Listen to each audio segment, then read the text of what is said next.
Scoop in, y'all, we got it. Scoop in, y'all, we got it. Scoop in, y'all, we got it. Scoop in, y'all, we got it. Scoop in, y'all, we got it. Scoop in, y'all, we got it.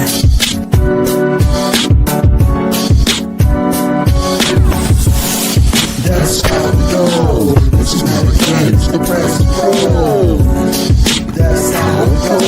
This is how it games the press pro. That's how we go. This is how it games the press pro.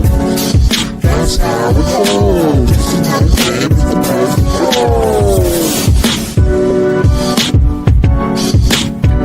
And now, get ready for Kendrick Haskins and Lloyd Spence, the press and the pros. Let's go.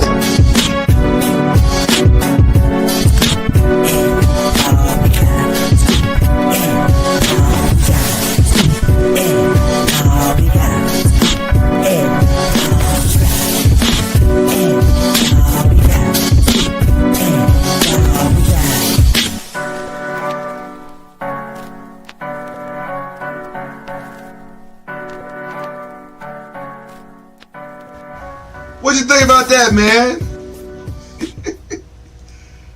My brother Reggie Love in the house. What you think about that, man? Man, the intro is nice. I was just saying, we trying to level up a little bit here. Exactly, man. If you need me to rap on it one time, I do. I need bars. I need a hot 16. well, that's all right, man. Because if I do that, then everybody want me to take my talent to South Beach. But They will. They absolutely will. They absolutely will. Listen, I'm so excited because this is my brother. This is my man. This is my dude. Listen, this ain't really today. Listen, the show is called Pressing the Pros. This is episode 13. My boy Kendrick is still away. He's handling business. Appreciate him. Love him.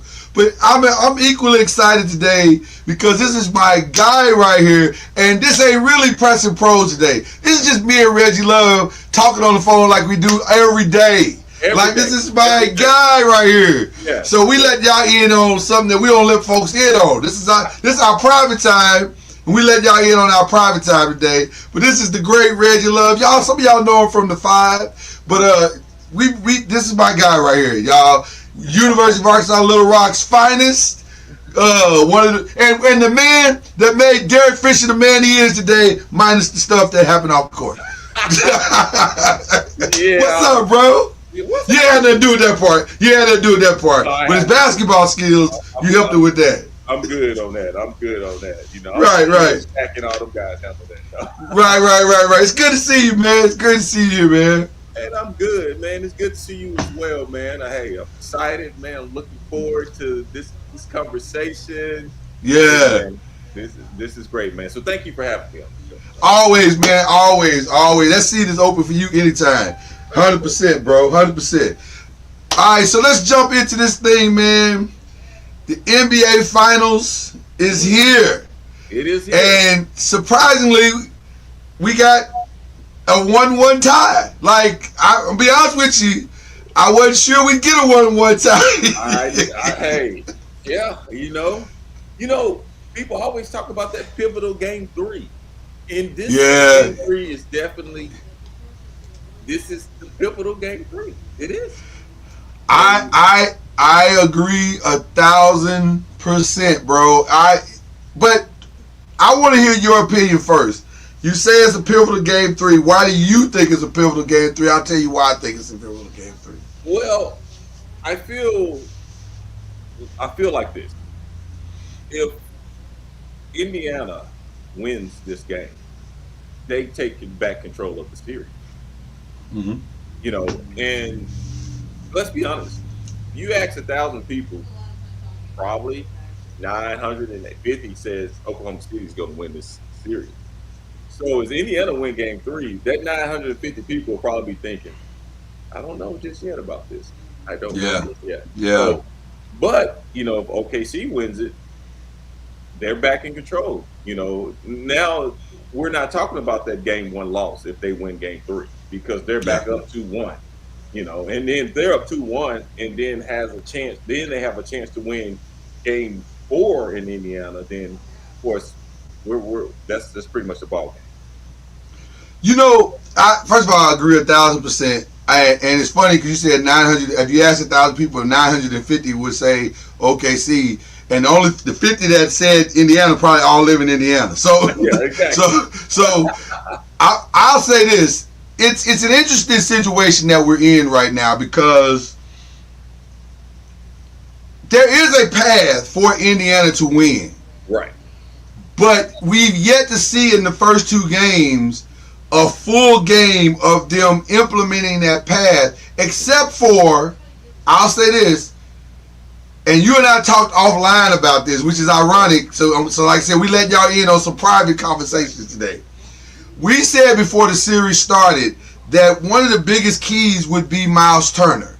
Yes. If Miles Turner comes out and plays, and my phrase was through his ceiling, not to his ceiling, because I didn't think that'd be enough. I said he's got to play through his ceiling, meaning he's got to go above and beyond and do stuff that we've never actually seen him do consistently. Right. Well, guess what? He's done that. He's giving you that inside presence. He's made good choices at the three-point line. He's rebounded a little bit better than he has in the past. He's played like a man that realizes the moment that he's in, and he's trying to win a championship right now.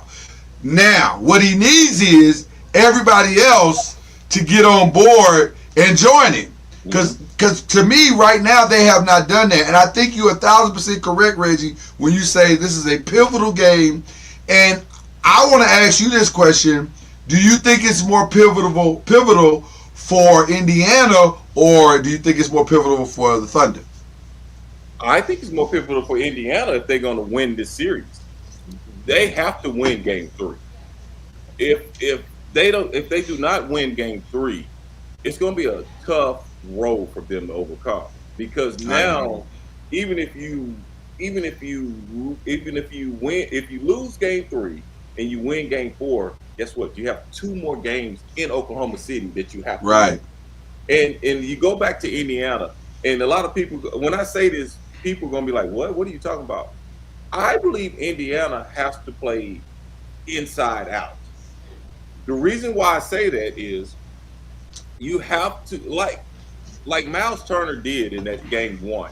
He played a lot of, on the offensive end, he played inside a lot. People don't realize. He posted up more than I've seen him post up all year in that game. Yeah. And when you post up, that means, guess what? You got to have help side. Those guards have to help down. If you help down on the post, therefore that opens up the 3-point shot, and that opens up driving lanes for the guards for Indiana. And to me, that works in Halliburton's favor. Halliburton, to me, he's playing well, but he's playing well in the second half. I don't think, to me, Halliburton has played a full whole game that he was demanding and being that number one player for Indiana. Yeah. So, and like I said, it's just my thought. Do I think he can do it? Yes. But I think they have to go back to playing inside out, because even Halliburton said in his press conference, he said, hey, man, this is one of the toughest defense I played against. And to give OKC credit, they are long and they're tough and they're great on-ball defenders.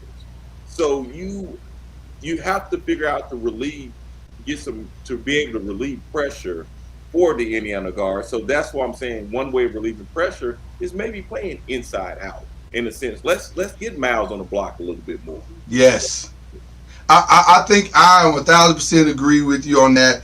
I think to unlock Halliburton, you have to do exactly what. Because right now it seems like they're playing like a 4-and-1 kind of thing, where it's 4 out, 1 in.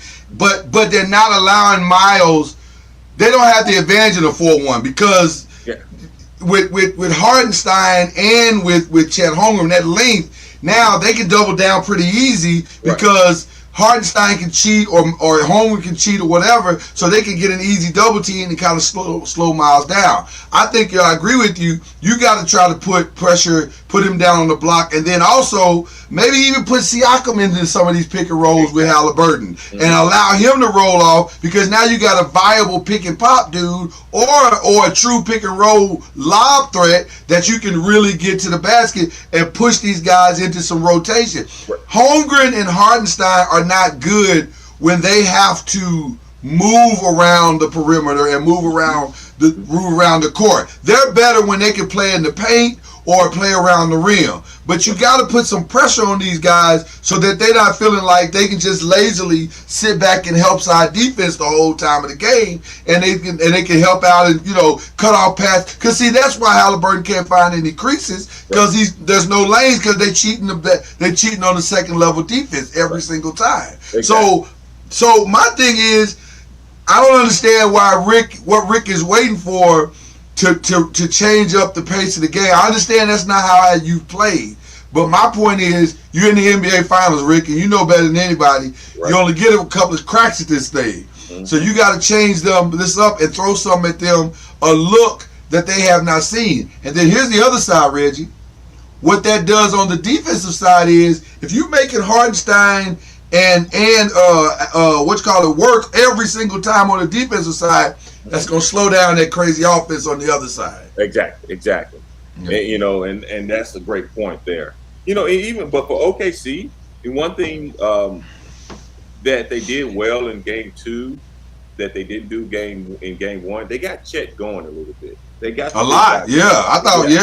Yeah, and it's hard to beat them if he's going. If he's going, it's going to be very hard for Indiana to beat. Now, being like they did in game 1, they were very physical with him. And you have to, because, Chad is kind of slender. Not kind of slender, a lot slender. And if you're being physical with him and you pushing him out and you making him rely on that shot and you're not giving those easy layups, those easy dunks that he gets, you take him away from the game. Hey, man, SGA, sometimes you just got to live with SGA. Right. Yeah, it's just the other band members that you cannot let get going. Because, I just don't see a path for stopping SGA. I mean, his mid-range game is like one of the best, if not the best in the league right now. Well, see, that's the problem with him, man. His midi is insane. I thought DeMar DeRozan had conquered the midi game in the NBA and was the best. But, man, SGA's midi game is insane, bro. Right.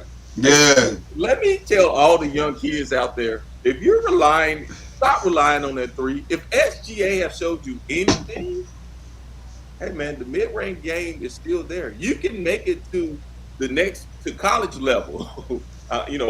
Pros is a certain percentage, but you may make it to the pros by having a mid-range game. You don't have to rely on that three-point shot every time. And I will echo from the defensive side of the ball what Reggie Love says.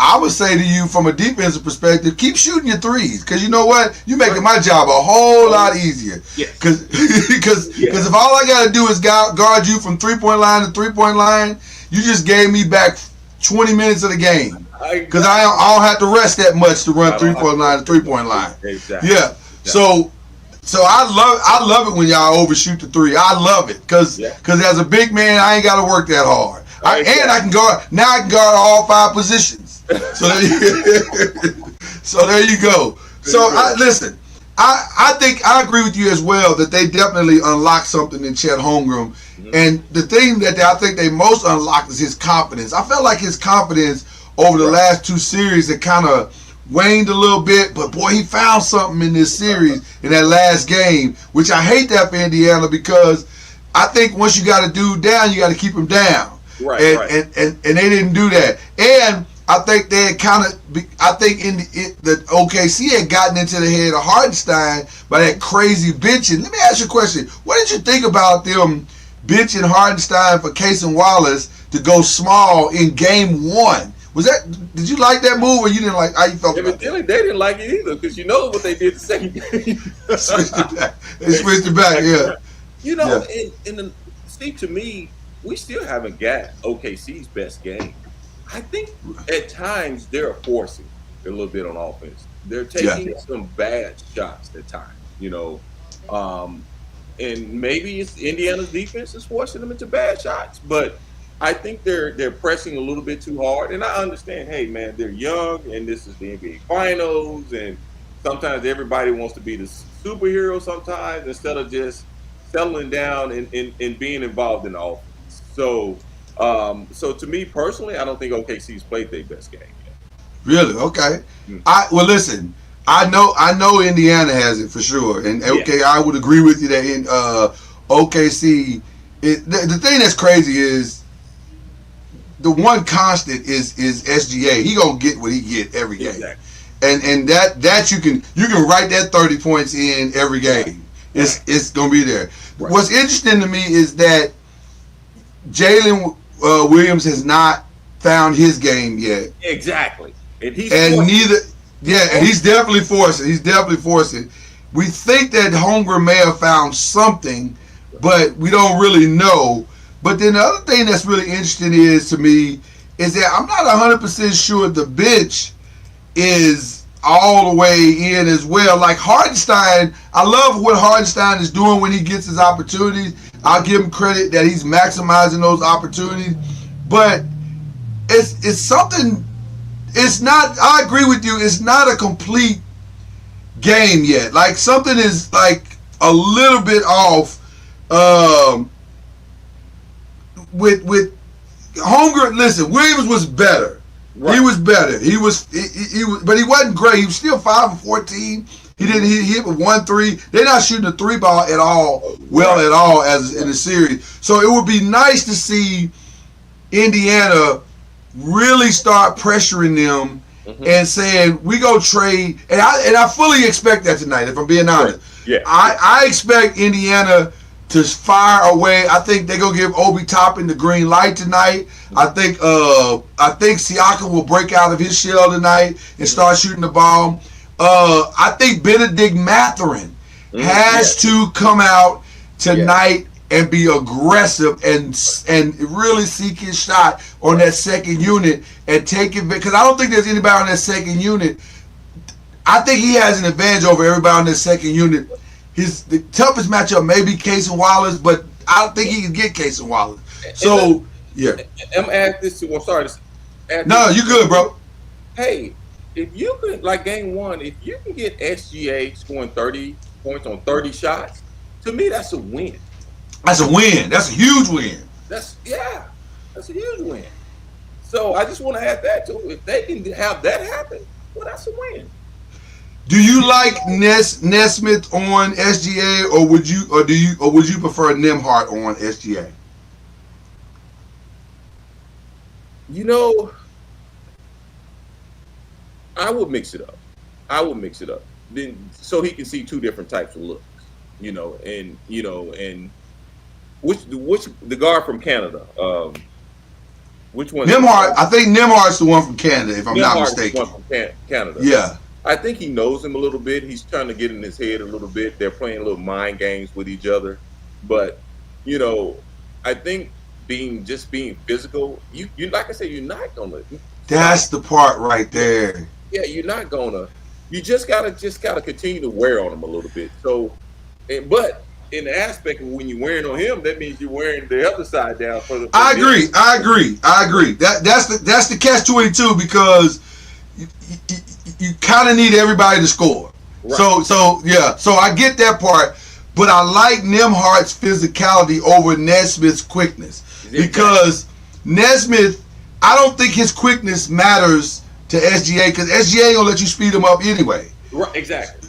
And he's 3-level. He's a 3-level scorer, so he gonna take the best shot every single time. Right. And so because Miles is not a 3rd-level stopper like you really need him to be, it don't really matter. If he gets downhill and he gets to the basket, he probably gonna score. Right, so you know what I'm saying? So I'd rather have Nembhard give him that physicality on the first level, maybe a little more, maybe a little tough challenge the shot on the second level, then he keep getting downhill on me and he keeps scoring on me. Right. Because that's wearing me out. That's wearing me out as a defender. Exactly. Yeah. So, I would mix it up. Just keep throwing different bodies at him, More traps? Would you use more traps or no? He's such because you're on the road now. You're on the road now. Yeah. That energy level should that's what I'm saying. That's what I'm saying. I noticed one thing that OKC is doing. They're putting Halliburton in that pick and roll. They're feeling like he's the less defender of the 2 or 3. He is. I think he is. I think that's the right call. Yeah, and so I noticed that they're doing that a lot. So in one sense, Halliburton, when he's going to have to pressure up a little bit. It's the finals. Hey, And he's got a hedge on that pick and roll. you He's got got to to. Yeah, he's got to stop trying to play it straight up and just get your guy back in and push him out a certain put. Now again, it's SGA, so it's easier said than done. right 9 times out of 10 he probably gonna slip it or he gonna keep or he gonna that pick is gonna come a little stronger where he can't hedge and he's gonna get back around anyway and find Halliburton. Right. So I get it. It sounds easy to do from my comfortable seat here in my office. Right. But they got to find a way. I agree with you 1,000%. They got to find a way to protect Halliburton on those pick and rolls. It's like he's kind of like what Steph used to be when LeBron and those guys would seek him out before KD got there. Exactly. So it's gonna be interesting. I expect Indiana to come out with a lot of energy, and I'm trying to see. This is a young OKC team. Yeah. How are they going to play Game 3? That's what I'm interested to. Yeah. Yeah. This is big. This is big. Yeah. Because they haven't looked young except for the final 4 minutes of Game 1. Right. That's the only time they've looked like a young team. Every other time they look like they belong. Right. And that panic, I think, is essential. Matter of fact, out there I say, I'm going to use your word, it's pivotal and critical to the win of Game 3. You've got to put them in a situation where they're on their heels and the crowd can't save them. Right. The crowd can't save them this time. So I would love, if I'm Rick, and we can keep this close going into the fourth, much like we did in Game 1. Mm-hmm. I'm trying to hammer and attack as many times as I can. I'm shooting that 3 ball. I'm praying that this crowd lifts the morale of these players and that they catch the moment. Because if they can put that kind of mental pressure on OKC, OKC can steal this game. And I think OKC gotta steal this game tonight. Right. I'm with you on that. And not OKC. I'm sorry. The Pacers. They got to steal that game tonight. Right. Yeah. And they have to play downhill. You have to play downhill. If you're not playing downhill, then that pressure from OKC is going to hurt. Because you have to. That's the only way you can open up your shooters is playing downhill. And and that one of the I know we talked about the inside. You have to play downhill, and you have to. Miles Turner is definitely going to have to give them some block time. He has to. He may not score out of the block, but he's at least going to put pressure on that defense. But even if he's passing and finding guys in the corner, right? That's a win. That's a win. Yeah. Exactly, because then you have the defense scrambling, and then if they on scramble mode, then that opens up your gaps and it gives you the wide open threes. Do you put, if you're Indiana, do you put SGA in the same pick and rolls for Halliburton that they doing with Halliburton on the other side? Like, is SGA the weakest defender of their 5? I don't think so, but I will still do it. I will still put pressure on him because at the end of the day, you want to wear him down a little bit. You got to make him work. Because the longer this series goes, it's going to be tougher. I'm talking about both teams leg wide. So yeah, absolutely. You definitely want to keep putting pressure on there. You want to wear them out, wear them down. That's why I said if he takes 30 shots to get 30 points, that's a win. You're still wearing them out. That's 30 shots. 30 shots. I love talking strategy with you. What about more zone defense for Indiana? Because it's obvious OKC is not shooting the 3 ball well. They shot 38% the last game. I think it was less than that the first game. Matter of fact, I don't think they hit a 3 in the second half of the first game. If I'm not mistaken. Would you zone out and make them shoot 3s? The thing is, anybody can hit a 3 when they're wide open. That's the problem. You got to worry. You got to make sure that zone is in the right places. That the rotations are right. Yeah. Right. If that rotation is right, and all it takes is 1 or 2 threes to go in. Boy, that basket is like an ocean, and it just No, that's true. It's a risky thing. It is. You're right. So that's in which, hey, on the opposite side of it, if you can play the zone right and you get Boxing one on SCA. Yeah. Hey, You see what happens? Hey, the great thing about Rick, man, Rick Carlisle is a seasoned coach. He got D bag. Hey, and let's be honest. Yeah. Nobody expected the Indiana to be in this place right now. 100%. 100%. It wasn't on my bingo card. You got to give credit to Rick. You got to give credit to Rick. It wasn't on my bingo card at all. I'll be honest with you. Not at all either. I didn't have neither one of these two teams in. I really felt like OKC was at least one more year away. Exactly. And they surprised me. They really, about halfway through the season, I started thinking, well, this might be real. This might be real. They might be the real thing. So, all right, so your prediction, man, who wins tonight? Man, gosh.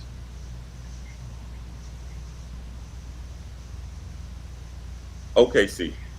OKC takes the home court advantage back tonight. Yeah, because I still think the pressure is on them right now. 100%. 100%. 100%.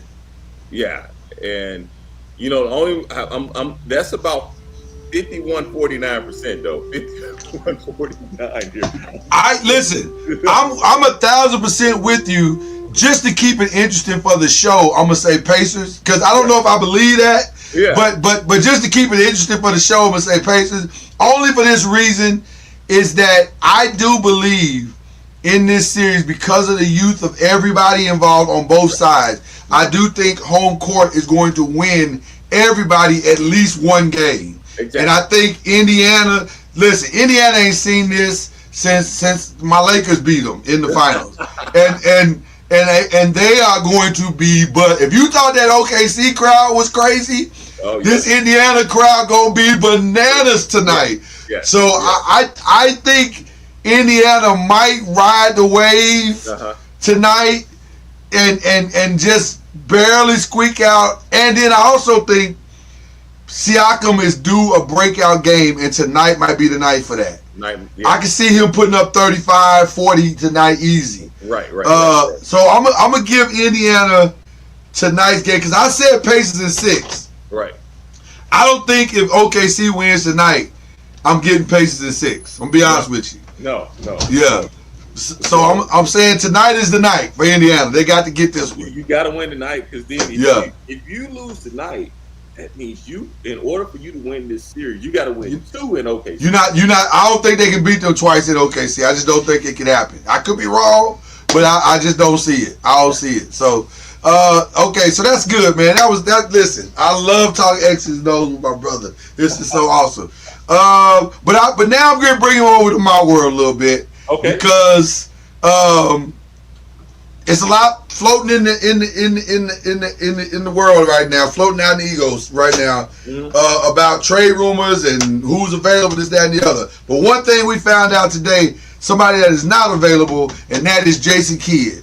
The Mavericks told the Knicks, somebody done told y'all wrong. No. We are not trading our coach. We don't even want to talk to y'all. Y'all can't talk to him. Exactly. Lose his number. Right. So I'm gonna ask you, what are your thoughts about that? And then I'm also gonna ask you, because they got shut down, Sean Charania and also Chris Haynes. Shout out to both of them. Right. They are reporting that the Knicks have been shut down with all of the coaches, which is crazy strategy when you think about it. It's kind of a low-key arrogance to be like, we're going to go get the coaches that are already coaching for somebody. Like, that's crazy to me. No, why? No. Why? Right. Why would we let our coach go to give y'all an event? No, we're not doing that. So they've been shut down by Houston. They've been shut down by the Mavericks. They've been shut down by, what was the third? It was 3 coaches, but all 3 that they went after, they got shut down. So now, based on that, what are your thoughts about their strategy, and then what's your thoughts about who the new coach of the Knicks could and should be? I didn't understand. I know I wasn't on the show to talk about it, but I didn't understand the firing anyway. I mean, Let's start right there. Let's stay right there. Shout out to Tom Thibodeau for putting out that letter today. That was real classy of him. Yeah. Shows a lot about his integrity and all that stuff. Right. But I'm with you, Reggie. And it's crazy because I predicted it and I said, it would be a Nick type thing because I just look at the patterns of teams and coaches and organizations, and Dolan do stuff like this. Yeah. So I said on the 5, shout out to the 5. I said, hey man, it wouldn't shock me if he fired him the very next day. Yeah. I don't get it. I mean, I don't either. We haven't seen the Knicks make it to the Eastern Conference Finals since Patrick Ewing. So what are we doing? That's 94, right? Is that 94? Yes. And then okay, so you telling me what? You made a trade this year. And this is your first year with the players that you made the trade for. Right. You make it to the Eastern Conference Finals. You had some nicks on the way, not some nicks, literally nicks, but some bumps and bruises from your players. Yeah.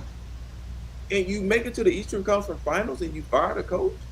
And by the way, your number 1 player wasn't really completely healthy. Right. We don't talk about it, but he wasn't 100% the whole time. Exactly. So what are we doing here? And now, what else? Who else? And then you out here reaching. You didn't even have a backup plan. You out here reaching for coaches now. Like I can see.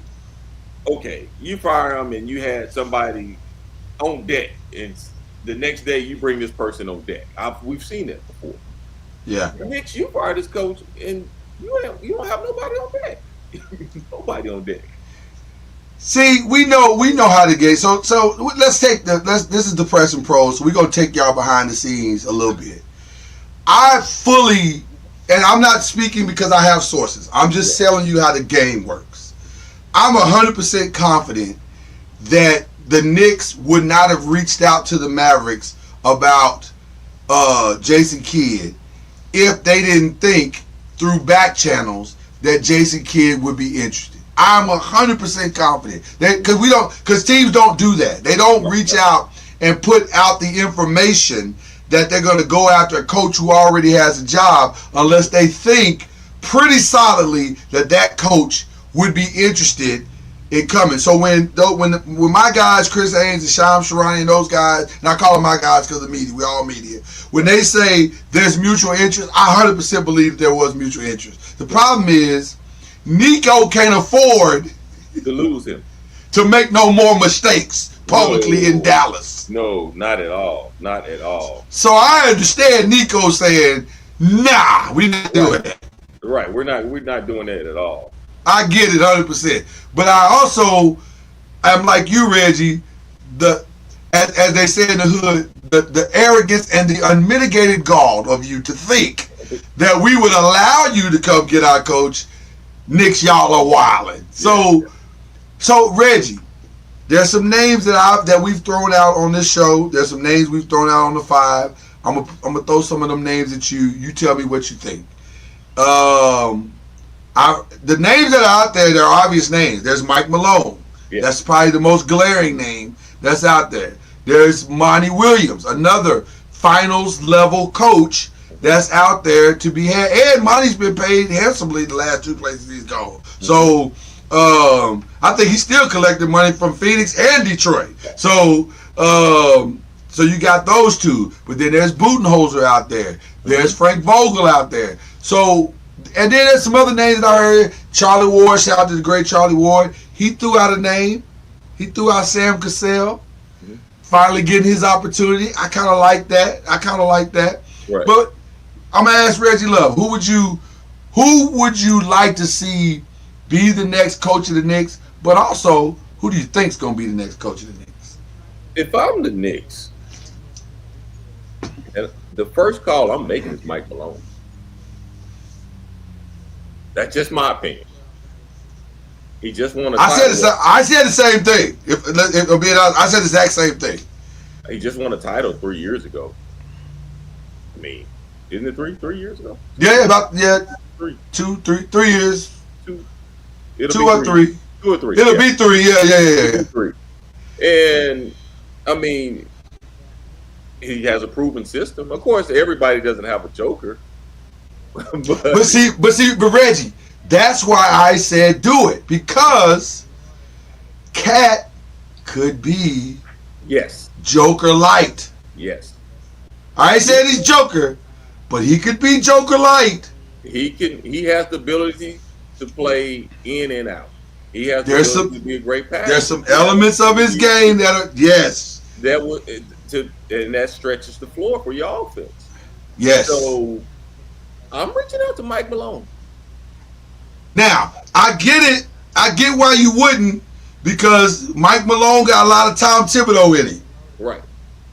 Although But- I think he would play his bench more than Tom Thibodeau would. I was just about to say that he will play his bench, because that's something. Right.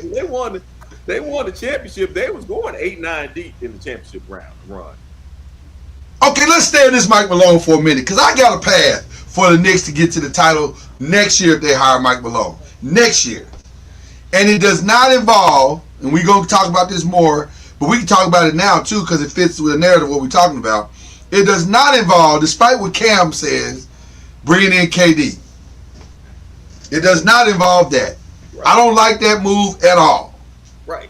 because I think it costs you too much to make that move. I think you bring in Mike Malone, you go get Bruce Brown, because Bruce can help you set your defensive culture, Right. because he understands what Mike wants to do on the defense. And then you just go get a couple of extra little pieces Right. to solidify shooting and defense, Right. and you good. You Right. now if you now here's also something that I know you personally would like to discuss. And you probably know where I'm going with this, but it's a hard sell because of the way the system is already set up in New York. Right. But this is just me, Lloyd. I like Jamal Murray playing with Cat more than I like Jalen Brunson playing with Cat. And I think Jamal Murray in Denver, I'm sorry, not Jamal Murray, Jalen Brunson in Denver makes more sense, and Jamal Murray in New York makes more sense playing with Cat, because Jamal is a little bit bigger. Mm-hmm. He shoots as well, but I also think he's also a better defender. Right. So let me ask you this question. Because you don't believe in Jalen Brunson as your one. That's why I brought it up. And yes, I do not. I don't think I'm not saying his size, and I'm not. He's putting up numbers, but He's incredible numbers. But he's putting up number holding the ball too long on offense. In which He's James Harden. Yes, allows defense to step on you. Yes. It really does. But here's the question: is Brunson and his dad a package deal? Woo! This is what makes it fun when we have these conversations. Because that's I'm a looking great now question, Reggie. Because you're hearing rumblings about him being on the bench. So I hope they don't do that. is the I next hope they person don't do going to that. have Keith Brunson on the bench? His dad? Because I'm just saying, you're hearing these little rumbling stories come out. Oh man, you know what's funny, Reggie? You know what's funny? What's that? I had a chance years ago. I've never told this story publicly, but I'm gonna tell it for the first time right now. See, this is what you do to me, brother. This is what you do to me. Kendrick and I say I, but really it was Kendrick and I. We had a chance to meet for the first time Worldwide West. This is probably 10 years ago. I met him. And I met him, and the first time I met him, I thought to myself, I get it. Because I watched how he moved, and I watched how guys gravitated to him, and how he was, I ain't gonna say he manipulated the guys, but I watched him kind of move the room around, if you understand what I'm saying. And I was in a room full of like legends, NBA, Right.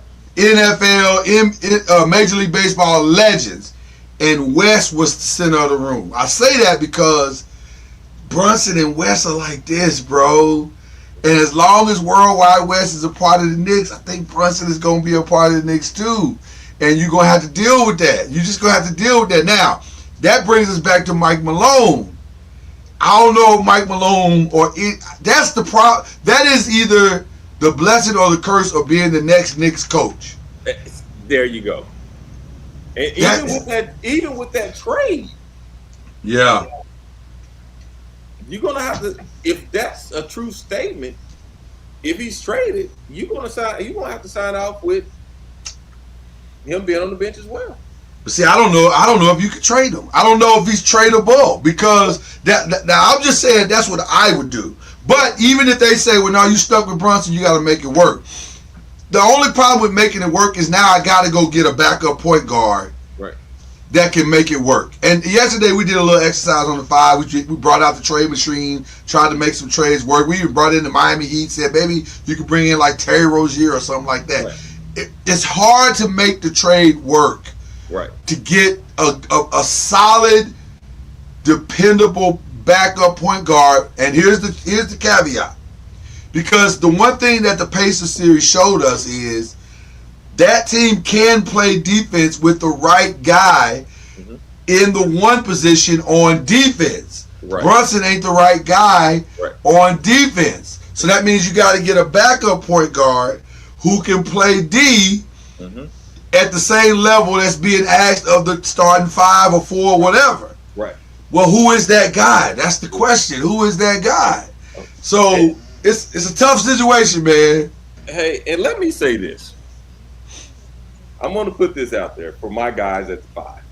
Okay. I want to say this. I know where you're going. Go ahead. Yeah. Guys, look into this camera. The days of our generation players are slowly moving away. Yeah. These guys are 37, 38, 40, 41. We can't keep throwing out these guys' names and thinking that's going to resolve something when these players are older now. Yeah. Yeah. No, you're right. That's what I'm like, I always tell them, hey, man, the league is getting younger. We're talking about the SGAs now. And what's my guy in Minnesota? We talking about those guys now. You know, man, you think about it. Anthony Edwards, we grew up watching LeBron. LeBron will be 41 this year, brother. That ain't but 9 years younger than us. So what are we talking about? 9 years ago, I was still grabbing my knee like I'm grabbing it now. Listen. I'm old, and I'm the oldest of the crew, so I done lived through Dr. J, Magic, Jordan, Kobe, LeBron. I lived through all of it. So you're 100% correct. The league don't get younger. It don't get older. It gets younger. It gets older and it gets younger at the same time. Right. And let me say this. I know KD name has been thrown out a lot lately. Right. Like, dude, KD's 37. 38. 37, man. 37. Yes. Hey, man, these young kids ain't afraid of the names no more. Ask Ant-Man. Ask him. Boy, I don't know if it now listen, we say all this on this show, but the truth of the matter is somebody's gonna go crazy and do something. I fully expect this to be, and we'll talk about this here again in a second, but I think this is gonna be one of the most insane off seasons you've ever seen. Right. Because I think that we're at this weird crossroad where there are some teams that are older and they're desperate to win right now because of their circumstances, and I support one of those teams in the Los Angeles Lakers. They want to win right now because the window for LeBron has gone from here to here. Right. So it's probably next year or you losing. Right. So I get it. I understand. I just don't know if I would mortgage my future to do that. So I'm not bringing in KD for 1 year unless it's for 1 year. Right. And then you got to make sure you have the right pieces around him. And that's not easy to do. It's exactly not easy to do. We're throwing those names out there. And then not only if you bring in a KD is still demanding that top salary. Yeah. Yeah. So I haven't heard him say he's taking a pay cut. He makes $53 million. there's your cap right there. Yeah. Yeah. So what? Yeah, I'm just saying. Now look at the finals. He's OKC probably averaging 25-year-old kids. Oh yeah. Yeah. Except what's my guy from Chicago? He's the oldest one. Caruso, yeah. Caruso, and he's probably 31, 32. Let me see. Yeah, 31. You hit it around the head. They don't have Caruso and Kendrick Williams, who doesn't even play. They're the oldest two on the team. Everybody else is 20. Well, Hartenstein is 27, so I guess that's on this team. He's an old man. You think about this. KD is 10 to 11 years older than these kids here. I'm just it's blowing my mind. Okay, and look at the Knicks. I mean, not the Knicks, but Indiana. They're not really that old either. You think right? No, 100%. They're young as well. Listen, you hit it on the head. You preaching today, Reggie. You are preaching because it don't make sense to make a move like KD. And I'll even go another step because I've heard this out there too. Since we moved kind of from the Knicks, I don't know if it makes sense to. I know everybody's saying Giannis, but Knicks fans, y'all were 2 games away. Right. 2 games away with what you have from the NBA Finals. Why are you trying to blow it up? And see, the problem is with the Knicks is you gotta watch out because if you get Giannis and you don't have no draft picks to give Milwaukee, then that means you gotta win. Like players. Yes. So you get Giannis, you might have to give up 3 of your starters. Listen, let me say this. I understand getting Giannis. I absolutely do. I agree. Now, if you're telling me we gonna switch out Cat for Giannis, I can actually get on board with that. I go with it. I can go on board with that. But I think the thing that you really also trying to say to my brothers of the 5, our brothers of the 5, is that the days of the big 3 are over. Yes. Ain't gonna be no more big 3s if you plan on winning. Yes. So, Cat, Giannis, Brunson, no, never gonna happen. Right. You're gonna have to give up. Milwaukee's want one of them players. And see, Milwaukee is not gonna give them up for cheap. No, I'm not. I'm not. Yeah. I'm not doing that. I'm not helping y'all like that. Bro, and I gotta see y'all twice a year. No. They got 5 number 1 picks for him. I'm just saying. I'm great. Gut y'all like everybody. Ain't no Giannis. Stop playing with me. We start the conversation for Giannis. If you're New York, starts with Cat. Yes. And it ends with Cat. Now, what you put around it, I don't know, but it starts with Cat. Right. Or we don't really have nothing to talk about. We don't have a conversation about it. So I think New York is closer than they think they are. And I think there's some other smaller moves that you can make that will get you where you want to be a little bit faster. There's some guys that are going to be NBA unrestricted free agents that I think you can plug into certain roles. I don't love Mitchell Robinson as a backup center. That ain't doing nothing for me. Right. And so maybe to help Brunson out sometime, maybe you go get a Clint Capella who's a viable lob threat. Right. And you know, or maybe you can convince Denver or Dallas rather to come off one of them centers in Dallas. Right. You know, and because they need some mobility in a Mitchell Robinson or something like that. But you got to figure it. I don't think you're as far away if you're the Knicks than as you think you are. And you know what else that people are not talking about that I heard? What's that? These smaller market teams, 2 smaller market teams are in the finals right now. These smaller market teams are kind of shaking things up a little bit. They are. And by the way, let's stay there for a second. Goodness gracious. We had a talk yesterday. Is there any team on planet Earth, and I'm talking about of all the sports, that's sitting in a better situation than the Oklahoma City Thunder? I don't think there is. They got They about got 200 more draft picks. They got 200 first rounds, not just draft picks, first round picks. Like we got, Hold on. Them and the Spurs. Spurs got about 200 of them too. Ooh, they sitting in a great spot, man. Yeah, and I know everybody that Spurs is my team, but I'm just being honest. Them two. Yeah, they sit in a great spot. They get it. There's 3 teams that sit in a great spot, but the Spurs have the most upside to where they sit, right. And they can make some moves, and I think they will.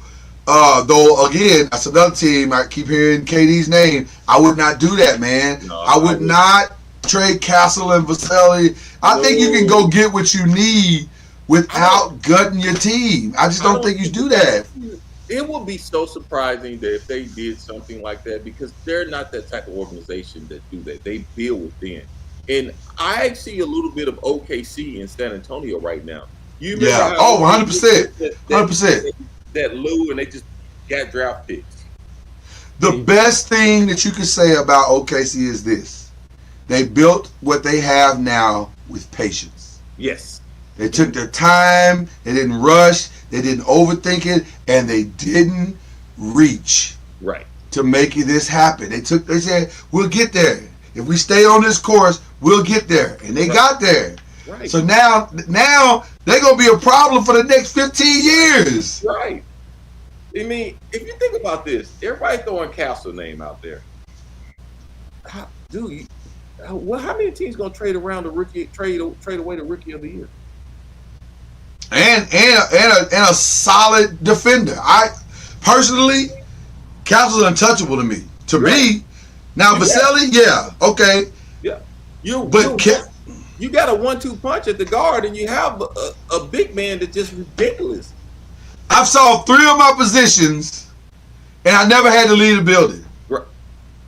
I'm not going to do that. I'm not going to blow up my squad just to go get KD for one season. I'm not doing that.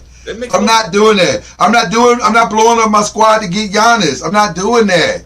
Because the Spurs last year they didn't even play together. That's all I'm saying. I don't do that. Listen, let me see what I got for a year at minimum. But also, I think we're gonna be all right. So let's go. Let's build off what we just said, because we just took him out of the Knicks. We just took him out of the Spurs. Right. Where do KD and Giannis go? Where can they go for? Where is KD gonna finish his career up at? I have an answer, but let me ask you. Listen. In a win now situation. There's only one spot to go to. Go home. Would you go to LA?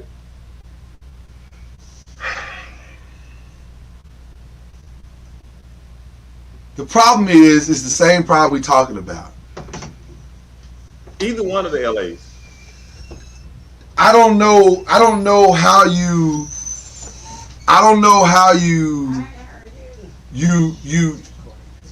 build around it. Mm-hmm. Because okay, let's start with my squad, the Lakers. Okay, you got KD, you got LeBron, and you got Luka. Mm-hmm. Now what? Because you don't have Austin Reeves at that point, and you don't have Rui Hachimura at that point, and you don't have you probably losing about 4 players to make that happen. Because guess what? Those 3 players I just named, next year they will make about 150. And by the way, Luka is due for his max. Yeah. So those 3 players are going to make about $150 million. Right. That don't leave you a lot of money to do nothing else. I just thought about it. Yeah. KD has to be traded for.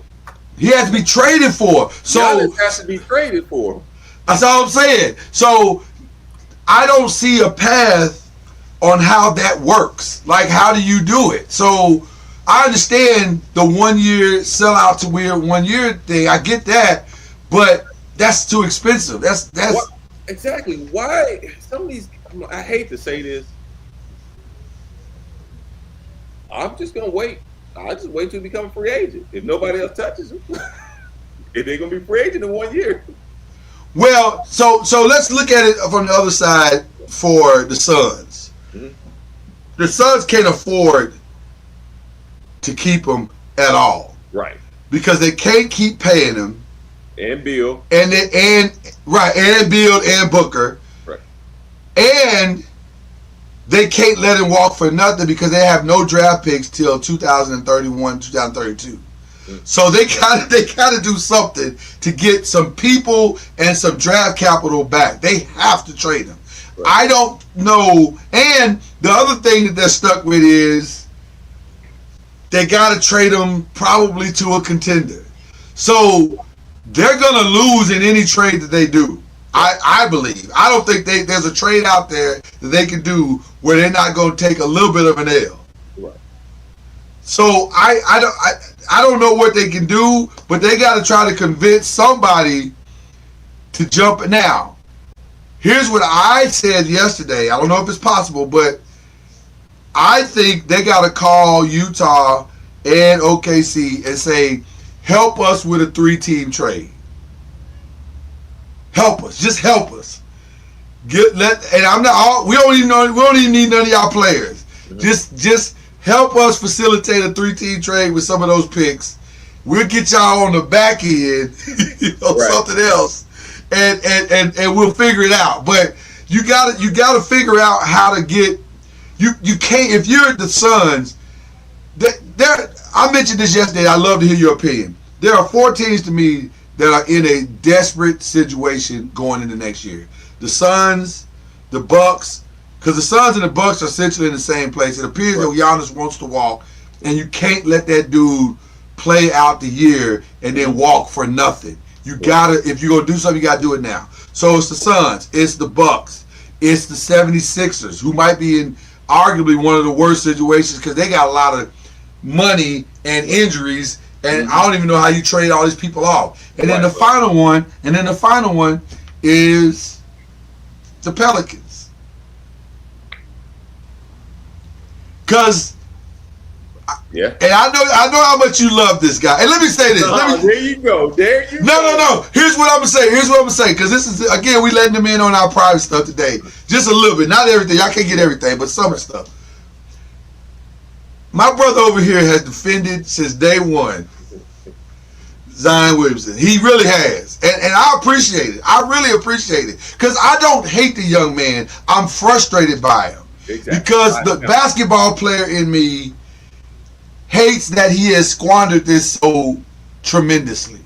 Like, and I'm not even just talking about his on the court stuff, because some of that can't be helped. Right.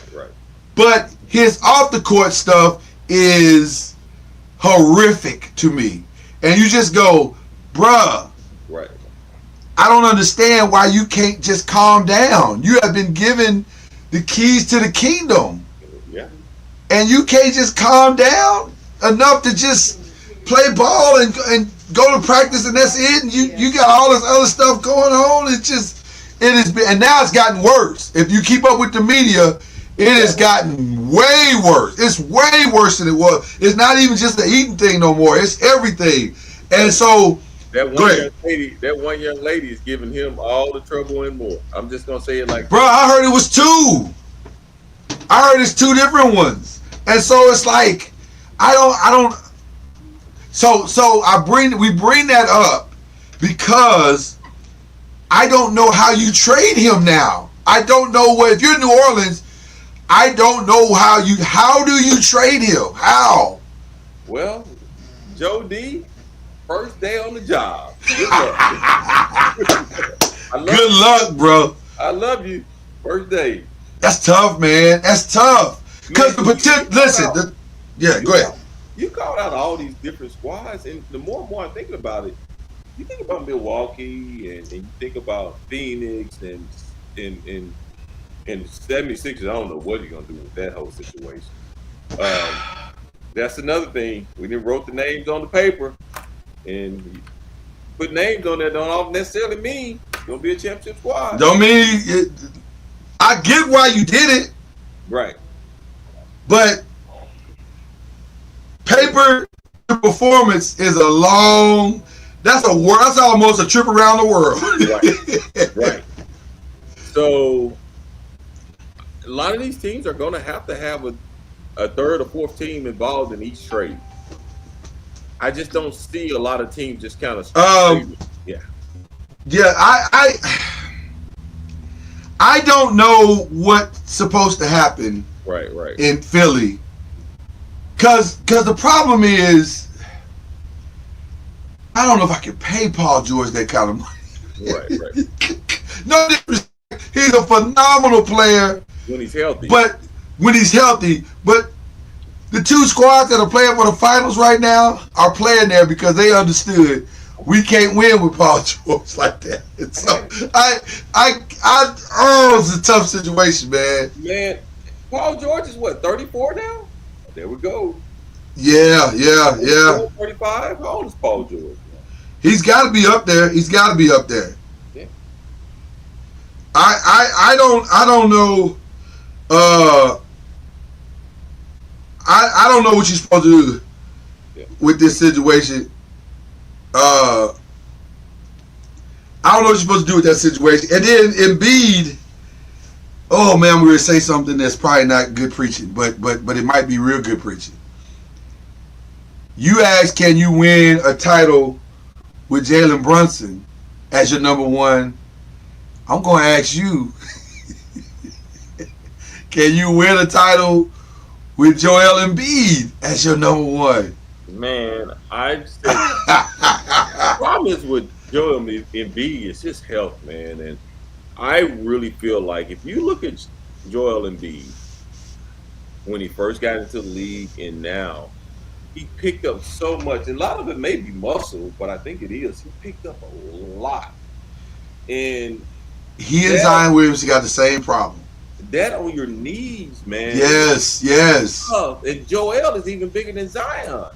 Yeah. And that is tough. Like, go back and see when he first drafted, he wasn't as big as he was now. Like, that's tough, man. And but and then you add his structure, his height, man, it's a lot of NBA players that retired early because of those. And let me say this for the listening audience, for those who are listening to the podcast. The reason why we can say this is because both of us were post players. Right. Now I'm old school post at 6'4", 6'5", and right. So and so is Reggie. So we can't carry a lot of weight at that height. So imagine them being just a couple of inches. Zion is only like, they list him at like 6'8", but he's probably like 6'6", 6'7". Right. You can't carry 300 pounds at 6'7". Yes. You can't. And Joel is like, man, you're carrying a lot of weight, and you're playing 80-something games. Let me ask you this question. Now, this is interesting. This just came to me. That might not be a bad Laker move, and it might not even cost you a lot. Joel? It's going to cost you a lot in salary, but it may not cost you a lot in players. You might be able to get out of that with like some long-term future stuff. Because the reality is this. If you're the 76ers, you got to build around Tyrese Maxey, and you got to blow this thing up and move on. Because you're never going to win with guys that aren't available. You're not. Especially not in the East. And you can waste 5 years with Embiid and Paul George trying to get healthy for games and just wasting the best years of Tyrese Maxey's career. While he's on the upswing, go ahead and put some guys around him that are young and ready to go. Right. So that might not be an all-in move. Because, see, to me, the ideal team for Embiid is a team that can absorb not having him for at least 25 games a season. Right. Which would be the Lakers. They could build around him and say, okay, we know we gonna sit him, because all we need him for is the end of March and the postseason anyway. Right. So, right. So go ahead. That's an all-in. No, I'm just saying that's an all-in move that maybe could work. Yeah, but anybody can be traded these days. Luka has showed anybody. Listen. But the thing is, Philly loves their Embiid. They do. They trust the process. They trust the process. But there's a fine line between trusting the process and an abusive relationship. I'm just saying. It's sometimes you being abused and you don't even know it. Like you you're not. And that I know that sounds aggressive. That sounds like an aggressive statement. But what I'm saying is, this process is not being healthy for Philly because y'all keep trying to put. You have a broken problem, and you keep trying to fix it by taking elaborate trips. Let's go get Paul George. Let's go get James Harden. Let's go get Jimmy Butler. Right. And that ain't the problem. No. The problem is this guy won't. Right. And the problem is this guy won't stay healthy. Right. The guy you married won't stay healthy. You're faithful to the process, but unfortunately, for whatever reason, his body won't allow him to stay faithful to the process. Yeah. And so that is your problem. Right. And because he won't lose the 30, 40, 50 pounds it probably requires for him, ironically, I never thought about that until you said it, Reggie, today. But you're right. He and Zion Williamson essentially have the same problem. Man, they're way too heavy for what they're being asked to do. Dude, right. They're, especially in B. He's asked to do a lot. So, yes. And you think about it, man, they're playing double the season of a college season. Now, they're getting paid for it now. I'm not knocking that. They're getting paid for it, but they're playing double. They're playing double the amount. So Yeah. So who is more desperate in your opinion to have to make a move of the teams we named? Phoenix. It's gotta be Phoenix, yeah. It's gotta be Phoenix, yeah. Because they got nothing. They got no future. They got nothing. They got no future if they don't make a move. And by the way, we ain't even got to the Bradley Beal problem at all. That's a whole other conversation. Maybe a whole other show. Right. Because he got a no trade clause in his thing. So Bradley Beal ain't going nowhere that he don't want to go. Right, exactly. So they're a tough spot, man. They're a real tough spot. All right, Reggie, before we go, we do something that we like to call the other stuff on this show, and that's just me bringing up some other stuff that's out there. Right. That's fun to talk about, and, we just bring it up. Did you see the BET Awards, Reggie, at all? I saw glimpses of it. I saw, a couple of performances on YouTube. I saw the opening from Kevin Hart, which I was like, whoa. Kevin was fun. Let me just say this. Best one I've seen in probably 15 years because the BET Awards has not been great to me for the last decade, I would say. But this was the best. It was way too long. It was way too damn long. 4 hours. I haven't watched the whole thing yet. So it might take you 2 days to watch. It was 4 hours. It was 4 hours. And I get it because they were honoring Mariah Carey. They were honoring Jamie Foxx. They were honoring Snoop. They were honoring Kirk Franklin. I get it because you're trying to draw all the crowds. I get it. Right. But it's too long. It was too long. 4 hours is too long. That's way too long. So sitting in there. Yeah. But let me tell you, I can't imagine. I know some celebrities that talked about it said we left. Wow. There's like we just got left after a while. They said I wanted to be here to support people that I love, but doggone it. It was too long. So they was just like we had to go. So I appreciate that, but also I have to talk about the cringe-worthy moment of the whole thing. So they did a 106 in Park tribute. Okay. It was going great. Top 10 all-time 106 in Park people. So they brought out Ashanti. They brought out Bow Wow. They brought out a couple other people. I just can't remember everybody. But the one they brought out that was the most cringe-worthy was B2K. And they did B2K's first song, which was Bump, Bump, Bump. Now, why am I bringing that up? Because for those who know, Bump, Bump, Bump features Diddy. And so they did the song, and they did Diddy's rap. And I gotta tell you, that was 3 of the most uncomfortable minutes I've ever had watching TV.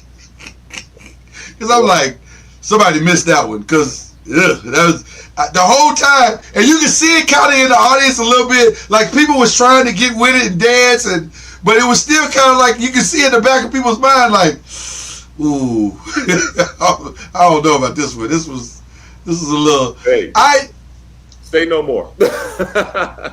So you might want to fast forward through that part. It was a little uncomfortable to watch that one. I was like, I don't know. So anyway, that was wild. Did you see that catch that kid had from Oakland? Oh yes, he climbed the wall and. Bro, that might be like the best catch I've seen in. So they were arguing on ESPN today, talking about, oh man, no, the greatest catch is Willie Mays because it won the World Series. We're not talking about the context of the catch. I get the Willie Mays is, yeah, right. I'm gonna stall you out on the Willie Mays because that's a whole different thing. Right. But the actual, I'm with you, bro. The athletic, man, he almost fell over the wall. Right. He caught it over the wall. It was.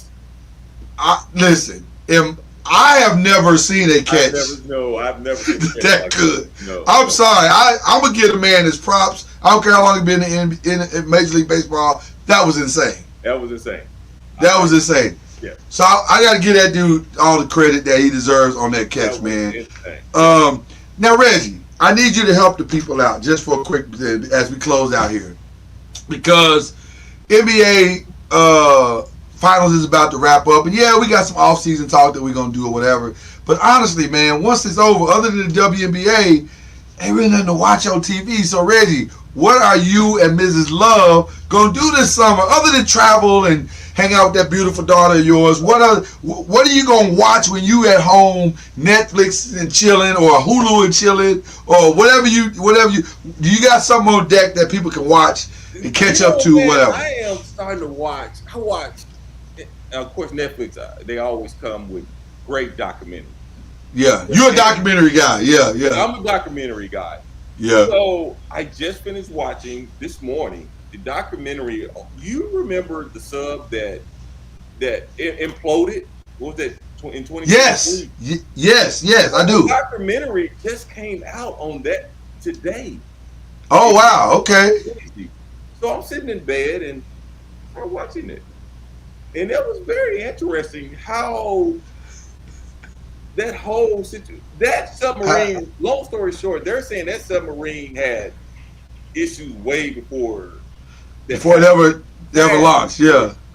So I watched that documentary. I watched the documentary with the guns in the locker room.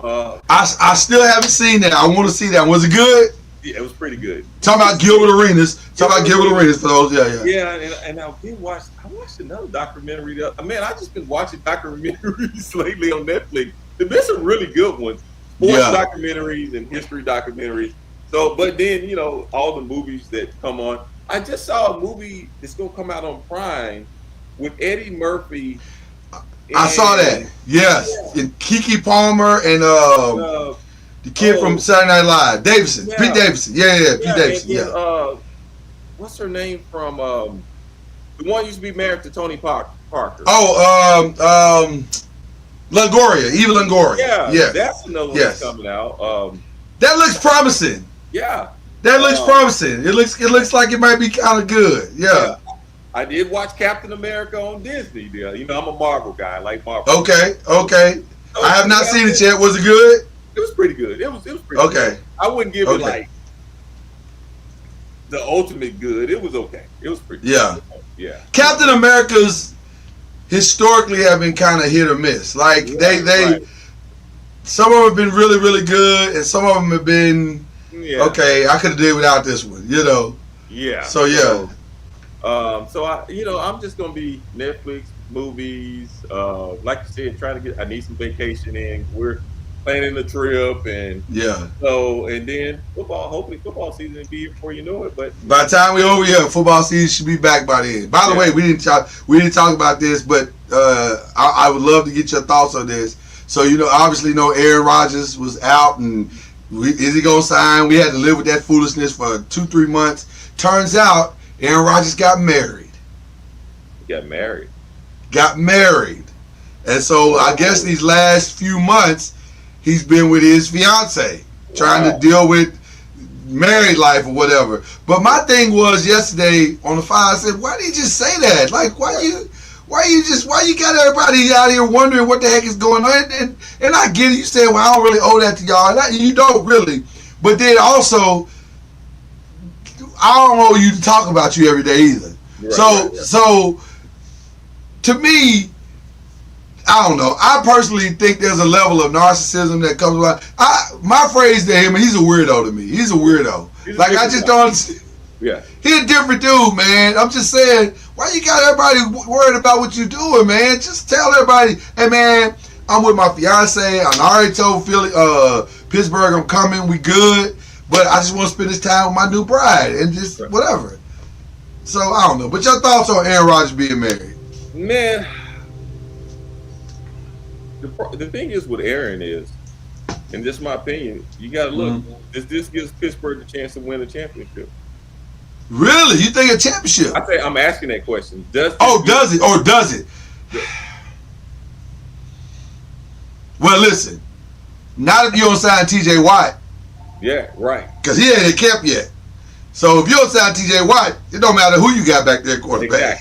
Exactly. That's priority number one to me. You got to make that happen. And you need another receiver. So yeah, that's what I was saying. Why did they give up Pickens? So from what I've heard, this is me being the press now. There were a lot of both on the field and off the field problems. Gotcha. And they just decided, for the culture that they've established, he was not worth the money that he was going to have to be paid. Okay. And I'll just say this: if you go back through the history of Mike Tomlin's tenure, where has he been wrong? Everybody was like, "Oh, I can't believe he got rid of Antonio Brown. Oh, I can't believe he got rid of Le'Veon Bell." I'm just saying. And not saying that Le'Veon Bell is like George Pickens. I'm not saying that. Right. Please don't take it like that. Exactly. But I'm saying, right, he hasn't been wrong in his decision. We shall see, my friend. We shall see, my friend. Thank you, my brother, for coming today, man. I really have enjoyed myself thoroughly. I gotta let you give your Press and Pros shout outs. We give shout outs on every podcast. So who you shouting out today, my brother? Man, first of all, I'm gonna shout out to you, my brother, for taking this time to let me join you on this show. And shout out to all the guys on the 5 as well. But I gotta give 2 special shout outs. My daughter Paris, she turned 19 on the 6th.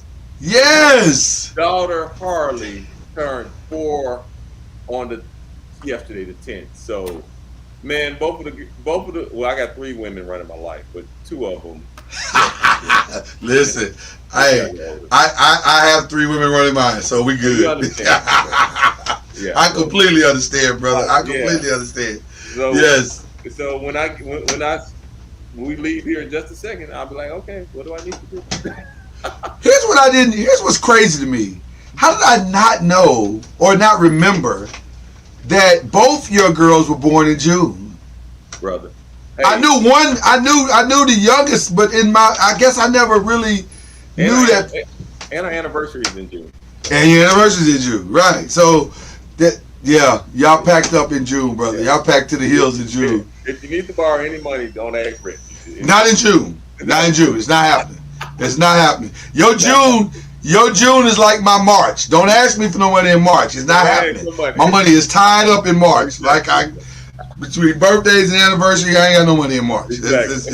So there you go. Man, listen, I give you a shout out, my brother. Thank you so much for pulling up. We got to do this again a few times, brother. A few times, because it's just too much fun. And then also again, I just celebrated my baby's 25th birthday, which is crazy. Wow. Which is crazy, but now you see why I got these braids. Now you understand. Yeah. So, but shout out to her, shout out to mom, and then shout out to all the fathers, man. Yes, this is Father's Day weekend. Make sure that you get the same type of energy and love that you put out on Mother's Day. Don't let these folk run you crazy on Father's Day. Exactly. You enjoy your day, fathers, because you deserve it. You earned it. The restaurant's better be packed. That's right. That's right, doggone it. That's right. That's all right. It sounds like my line guy is here, so we gonna wrap this up. This is the Pressing Pros. We appreciate y'all. Thank you, Reggie Love. Hopefully, Kendrick Haskins will be back and join us the next time. But we out this piece. Love y'all, man. Peace.